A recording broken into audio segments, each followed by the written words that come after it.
जोहार सानाम को YouTube channel ताके राड़ांग खन इंगे बहादुर टुडू तेहेñ मिद अड़ी रस्के खबर अगू काते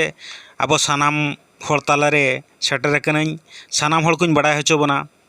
कथा दो नोआ कना तेहेñ बालेश्वर बाजार रे सान्ताल आड़ांग ताकेरोग कना राड़ांग राड़ांग तो कथा दो नोआ कना चलावेन इंग्राजी महित 27 एप्रिल 2023 मेनदो सर्दी माह हिलो भारत जाकात माझी पारगाना महल बालेश्वर हनत रिया लीलगिरी मुलुक रिन न्यूम छटियराकान माझी मापांजी साव बालेश्वर सदर और चंदीपुर रिन माझी मापांजी को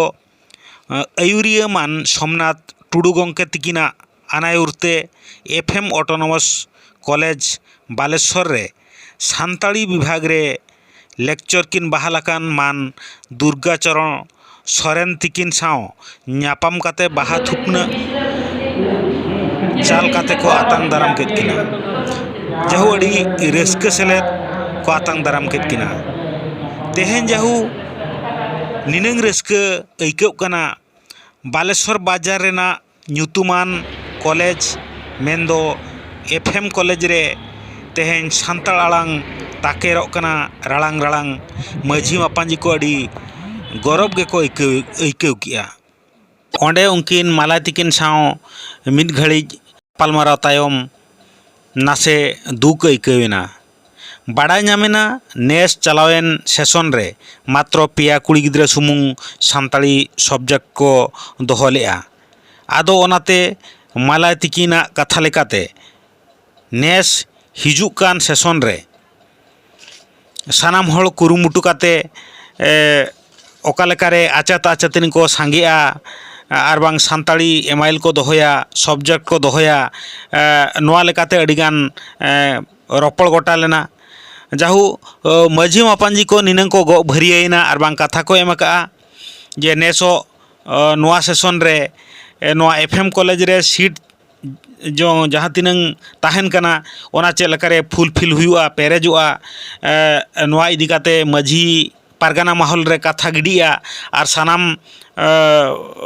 मुलुक रिन माझी पारगाना को नोआ रेना गो भरिए को हतावा और